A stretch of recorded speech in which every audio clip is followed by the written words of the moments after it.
अस्सलाम वालेकुम गाइस। उम्मीद करता हूँ कि आप सब खैरियत से होंगे और आपकी ट्रेडिंग अच्छी चल रही होगी। तो जैसा कि आप सभी लोगों को याद होगा कि हम लोगों ने टेक्निकल एनालिसिस स्टार्ट किया था और उसमें हमने सबसे पहले प्राइस एक्शन स्टार्ट किया था। तो हमारे प्राइस एक्शन के पहले पार्ट में हम लोगों ने सीखा मार्केट ट्रेंड्स के मार्केट किन किन ट्रेंड्स में जो है मूव करते हैं। हम लोगों ने सीखा अप ट्रेंड, डाउन ट्रेंड और साइड वेव्स मार्केट। तो अगर आप लोगों ने हमारी प्रीवियस वीडियो नहीं देखी अप ट्रेंड, डाउन ट्रेंड और साइडवेज मार्केट की, तो सबसे पहले उसे देखें इसलिए ताकि आप लोगों को फिर ये भी समझ में आ जाए, और ये आप लोग को समझ में नहीं आएगा। तो आज के सेकंड पार्ट में हम डिस्कस करेंगे सपोर्ट रेजिस्टेंस। तो इस सपोर्ट रेजिस्टेंस होता क्या है, इसको ड्रॉ कैसे करते हैं, पूरा डिटेल में मैं आप लोग को समझाऊंगा। और साथ में तो हमारे आसपास जो चीज़ें हैं मैं उसका एग्जांपल करके आप लोग को सपोर्ट एंड रेजिस्टेंस का समझाऊंगा। और साथ में मैं आप लोग को खुद उसको चार्ट पर ड्रॉ करके दिखाऊंगा कि कैसे ये ड्रॉ होता है और किस तरह ये दिखता है। तो विदाउट वेस्टिंग टाइम हम इस टॉपिक को जल्दी से स्टार्ट करते हैं एक स्मॉल इंट्रो के साथ।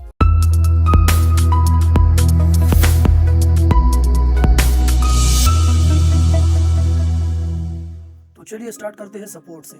तो मान लीजिए आपके पास एक बॉल है, तो जब भी हम बॉल को जमीन पर मारते तो वो जमीन के अंदर घुसता नहीं है, बल्कि जमीन से वापस रिफ्लेक्ट हो जाते हैं और ऊपर की तरफ आ जाता है। क्यों आ जाते हैं? क्योंकि जमीन अंदर एक एज अ सपोर्ट काम करती है और वो बॉल को नीचे जाने नहीं देती और बॉल वहां से ऊपर वापस बाउंस बैक करता है। तो ये था सपोर्ट का एग्जाम्पल। अब आ जाते हैं रेजिस्टेंस पर। तो रेजिस्टेंस के एग्जाम्पल भी कुछ ऐसे ही है।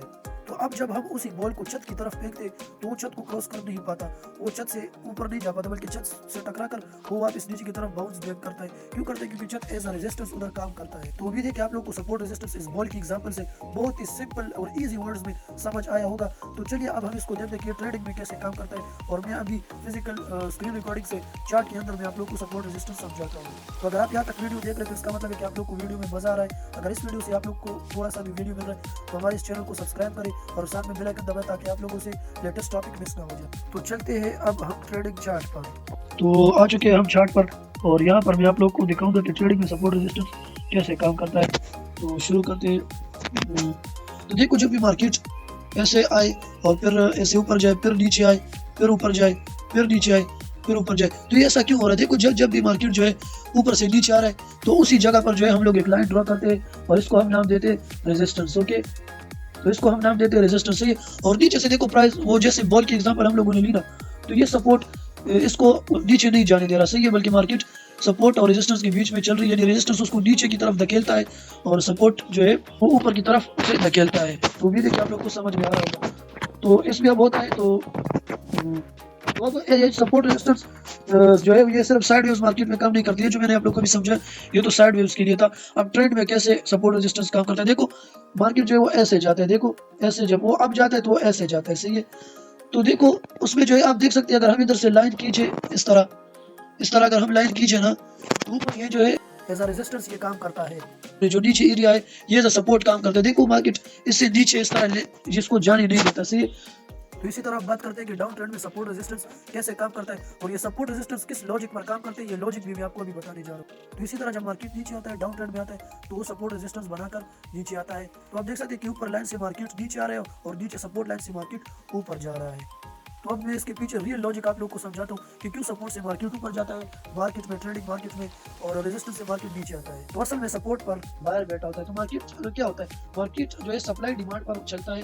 तो जितना जो है वो डिमांड ज़्यादा और सप्लाई कम हो तो मार्केट ऊपर जाता है, और जब सप्लाई ज़्यादा और मार्केट का वो डिमांड कम हो तो मार्केट नीचे आता है। सही है। तो इधर जो है सपोर्ट पर जो है हमेशा बायर्स बैठे होते हैं, मतलब वो खरीदते हैं। तो जितना खरीद होगी तो जितना लोग मार्केट को खरीदेंगे, एक कॉइन को खरीदेंगे, एक कमोडिटी स्टॉक को खरीदेंगे या फॉरेक्स में गोल्ड को खरीदेंगे, तो उतना ही ऊपर जाएगा। सही है। और जितना ही उसका जो है सप्लाई ज़्यादा होगा तो वो नीचे आएगा। उसी तरह रेजिस्टेंस पर सेलर बैठे हुए हैं, तो जितना वो सेल होता जाएगा कोई चीज़ तो उतना ही नीचे आता है। सही है। तो देखो सपोर्ट पर क्योंकि बायर्स बैठे हुए होते हैं, तो जितना बाय होता है आप लोगों को मैंने समझाया उतना मार्केट ऊपर जाता है। तो चूंकि रेजिस्टेंस पर अब सेलर्स है तो सेल करके मार्केट को जो है वो नीचे की तरफ धकेल देते हैं और मार्केट नीचे आ जाता है।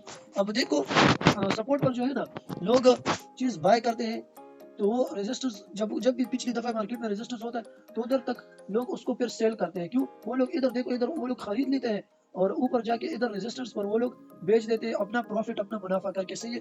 और फिर से जब ये मार्केट जब सपोर्ट पर आती है तो इधर फिर से जो है बायर्स बैठे होते हैं, तो वो उधर से इधर से फिर से खरीद लेते हैं और इधर रेजिस्टेंस पर जो है फिर से वो लोग सेल कर देते हैं। तो इतनी इजी वे में आप लोग को मैं समझा रहा हूँ, उम्मीद है कि आप लोग को समझ में आ रहा होगा। तो इसी तरह सपोर्ट पे फिर से बायर्स होते हैं और रेजिस्टेंस पर फिर से सेलर्स बैठे होते हैं। तो इसी तरह ट्रेंड में मैंने आप लोग को समझा। देखो ट्रेंड में जो है एक सपोर्ट होता है, देखो सपोर्ट पे क्या होता है, मैंने आप लोग को बताया कि बायर्स बैठा होता है, तो बायर्स यहाँ पर खरीद लेता है और रेजिस्टेंस जब पिछली दफा रेजिस्टेंस होता है तो वहां पर वो सेल कर देता है। इधर से देखो बायर बाय कर लेता है, तो मार्केट क्या होता है, जितना कोई चीज बाय होता है, डिमांड ज्यादा होती है, तो उतना चीज ऊपर जाता है। तो जितना चीज कोई मतलब अब चीज ज्यादा बिक रही है और वो ज्यादा खरीद कोई नहीं रहा, तो मार्केट नीचे आती है। तो इसी तरह रेजिस्टेंस पर सेलर्स बैठे होते हैं, तो जिसने इधर बाय किया होता है वो रेजिस्टेंस पर सेल कर देते हैं, और फिर से जब ये सपोर्ट पर आती है, फिर से बायर इधर जो है बाय कर लेते हैं, वो मार्केट को ऊपर ले जाते हैं और अपना प्रॉफिट बुक करके रेजिस्टेंस पर सेल करके वो जो है वापस सपोर्ट तक मार्केट को ले आते हैं। तो इसी तरह सपोर्ट रेजिस्टेंस मार्केट में काम करता है। उम्मीद है कि आप लोगों को समझ में आ रहा होगा। और तो इसी तरह ये डाउन ट्रेंड में भी काम करता है।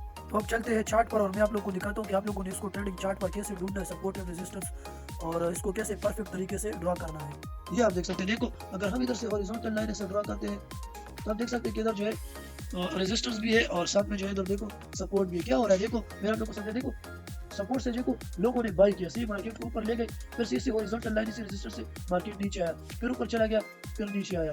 तो इधर अब बात आती है कि आप लोगों ने इसको परफेक्ट तरीके से एज अ प्रो ट्रेडर आप लोगों ने इसको कैसे ड्रॉ करना है। तो आप देख सकते हैं हम लोगों ने इसको ड्रॉ तो किया, लेकिन फिर भी ये जो है ये चार्ट लाइन से ऊपर है। तो मार्केट जो है वो कभी भी स्ट्रेट नहीं होता, समझाने के लिए स्ट्रेट दिखाया जाता है, लेकिन जो रियल मार्केट होता है वो असल में इतना स्ट्रेट नहीं होता है। कुछ ऐसा एरिया ऊपर होता है, कुछ नीचे होता है, कुछ इस तरह होता है मार्केट में सपोर्ट रेजिस्टेंस। सही है।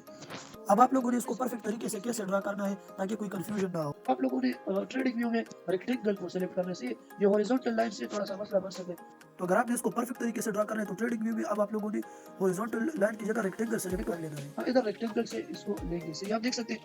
इसको हम अगर प्रॉपर तरीके से लेंगे तो ये हमारे लिए एक जोन बन जाता है, जिसे डिमांड जोन भी कह सकते हैं या सपोर्ट जोन भी कह सकते हैं। तो अब देखो कोई कंफ्यूजन नहीं है, बस इसी जोन को हम जो है सपोर्ट मानेंगे। तो अब रेजिस्टेंस जोन को कैसे ड्रॉ करना है परफेक्ट तरीके से, आपने इसमें विक बॉडी सब लाना है। सही है। अब देखो हमारा कोई कंफ्यूजन बाकी नहीं रहा। अब आप देख सकते हैं कि हमारे लिए एक रेजिस्टेंस जोन बन गया, या इसको हम सप्लाई जोन भी कह सकते हैं। तो आप देख सकते हैं मार्केट इसी जोन से ऊपर और नीचे जा रही है, इसी जोन के बीच में। तो ये है सप्लाई जोन और डिमांड जोन, यहाँ सपोर्ट एंड रेजिस्टेंस। तो उम्मीद है कि आप लोगों को परफेक्ट इसको कैसे ड्रॉ करना है और इसको जो है कैसे समझना है। उम्मीद है कि आप लोग ये समझ में आया होगा। तो अब आप लोगों ने support and resistance up trend and down trend में कैसे ढूंढना है और ड्रॉ करना है। तो अगर इधर देखें तो मार्केट अप ट्रेंड में सपोर्ट रेजिस्टेंस बनाकर चल रहा है। तो अब आप लोगों ने ट्रेडिंग व्यू पर ट्रेंड लाइन को सिलेक्ट कर लेना है, और जिधर से मार्केट बाउंस बैक हो रहा है उधर से खींचकर आप लोगों ने आखिरी सिरे तक उसको खींच लेना है। सही है। जिधर से भी मार्केट बार बार बाउंस बैक हो रहा है। तो बहुत से लोग कंफ्यूज हो जाते हैं कि हम लोगों ने ये ट्रेंड लाइन जो है कैसे ड्रॉ करना है। तो देखो ये जो है इसको कहते हैं ट्रेंड लाइन, तो उसको कहते हैं ट्रेंड लाइन रेजिस्टेंस। तो बहुत से लोग कंफ्यूज होते हैं कि हम लोग ये ट्रेंड लाइन जो है ये विक से खींचे या कैंडल की बॉडी से खींचे। ये खैर थोड़ा एडवांस से मैं आप लोगों को समझाऊंगा, लेकिन जिसको पहले से थोड़ा बहुत पता है तो उन लोग के लिए मैं समझा देता हूँ। तो अगर आप लोगों ने परफेक्ट ट्रेंड लाइन में जो है सपोर्ट रेजिस्टेंस वो मार्क करना है, तो आप लोगों ने ट्रेडिंग व्यू में रोटेटेड रेक्टेंगल को सिलेक्ट कर देना है। तो आप देख सकते हैं, तो मैं इसको सिलेक्ट करता हूँ, और आप लोगों ने एक तरह से खींच लेना है जिधर से मार्केट बाउंस बैक हो रहा है, और लास्ट पॉइंट तक उसको जिधर तक आप खींचना चाहते हैं उधर तक ले जाए। और आप देख सकते हैं कि आपके पास एक परफेक्ट रेजिस्टेंस जोन बन गया। तो आप लोगों ने इसमें बॉडी विक सब लाना है। सही है। तो देख सकते हैं आपने जो इसमें बॉडी भी लाना है और विक भी लाना है। तो आप देख सकते हैं इस तरह आप लोग का एक ट्रेंड सप्लाई जोन और सपोर्ट जोन और रेजिस्टेंस जोन इस तरह बन जाता है। तो अभी मैं आप लोग को सपोर्ट भी समझाता हूँ। तो इधर आप देख सकते हैं कि इधर नीचे सपोर्ट भी बन रहा है। तो इधर से हम लोग ट्रेंड लाइन को खींचते हैं, और हम लोगों ने ट्रेंड लाइन को सेलेक्ट किया और उसको खींचा। तो अगर आपको इसको परफेक्ट तरीके से खींचना है तो आप लोग को मैं रिकमेंड करता हूँ कि आप वही रोटेटेड रेक्टेंगल को जो है हमेशा यूज़ करें। तो आप लोगों को कंफ्यूजन भी नहीं होगा और आप लोग के पास एक परफेक्ट सपोर्ट रेजिस्टेंस जोन बन जाएगा। तो आप देख सकते हैं कि मार्केट जो है वो एक प्रॉपर सपोर्ट रेजिस्टेंस बनाकर चल रहा है। तो मार्केट ऐसे नीचे आया, इधर बायर्स बैठे थे, मैंने आप लोग कहा कि सपोर्ट पर बायर्स बैठे होते हैं। तो इधर से लोगों ने खरीदा, वो रेजिस्टेंस तक इसको ले गए और वहां पर अपना प्रॉफिट बुक करके उधर सेल कर दिया, फिर से वो सपोर्ट तक ले आए मार्केट को, और फिर से जो है सपोर्ट पर बायर्स थे, इससे वो उन लोगों ने फिर से बाय किया तो मार्केट को ऊपर ले गए। तो और रेजिस्टेंस पर उन्होंने प्रॉफिट बुक करके इधर वापस ले आए मार्केट को। देखो ऊपर फिर नीचे, इसी तरह जो है मार्केट ऊपर नीचे सपोर्ट रेजिस्टेंस के बेस पर जाता रहता है। उम्मीद है कि आप लोग को ये समझ में आ रहा होगा। बहुत ही सिंपल लैंग्वेज में आप लोग को ये समझा रहा हूँ। अभी डाउन ट्रेंड में इसको देखते हैं। तो ये हम लोगों ने एक छोटा सा डाउन ट्रेंड ढूंढ लिया। तो अगर हम इधर ट्रेंड लाइन जोन को जो है वो ड्रॉ करते हैं तो आप देख सकते हैं कि हमारे पास एक प्रॉपर सपोर्ट जोन बन गया वो डाउन ट्रेंड में। तो आप देख सकते हैं कि चार्ट वो जो है सपोर्ट से बार बार ऊपर जा रहा है। सही है। तो ऊपर एक रेजिस्टेंस जोन भी है जहाँ से मार्केट बार बार नीचे आ रहा है। तो रेजिस्टेंस जोन को भी ड्रॉ करके देखते हैं। तो हम रोटेटेड रेक्टेंगल को सिलेक्ट करके प्रॉपर तरीके से मैं आप लोग को रेजिस्टेंस जोन ड्रॉ करके दिखाता हूँ। तो आप देख सकते हैं कि डाउन ट्रेंड में रेजिस्टेंस से मार्केट वापस नीचे सेल आ रहा है, डाउन आ रहा है। तो लोग सपोर्ट पर देखो बाय कर रहे हैं, फिर से रेजिस्टेंस पर सेल करके वो मार्केट को नीचे ला रहे हैं। तो उम्मीद है कि आप लोग को समझ में आया होगा अप ट्रेंड, डाउन ट्रेंड और साइडवेज में सपोर्ट रेजिस्टेंस। इंशाल्लाह हम नेक्स्ट टॉपिक लाएंगे कि स्ट्रॉन्ग सपोर्ट रेजिस्टेंस कौन सा होता है, वीक सपोर्ट रेजिस्टेंस कौन सा होता है। तो हम इसी तरह इसको कंटिन्यू करेंगे। तो बेसिक से एडवांस तक हम सारा ट्रेडिंग सीखेंगे। तो अगर नर्सरी का बच्चा भी देख रहा है तो उसको समझ आना चाहिए, सही है। तो उम्मीद करता हूँ कि आप लोग को ये वीडियो पसंद आया होगा। तो अगर ये वीडियो आप लोग को थोड़ी सी भी इन्फॉर्मेटिव और वीडियो में लगी हो तो इसको प्लीज़ लाइक करें, अपने ट्रेडर्स फ्रेंड्स के साथ इसको शेयर करें और साथ में चैनल को भी सब्सक्राइब करें और साथ में बेल आइकन दबाएं ताकि आप लोग लेटेस्ट टॉपिक मिस ना कर सके। तो मैं मिलता हूँ आप लोगों से और ऐसी ही इंटरेस्टिंग वीडियो में। तब तक के लिए take care, bye bye, see you, thanks for watching.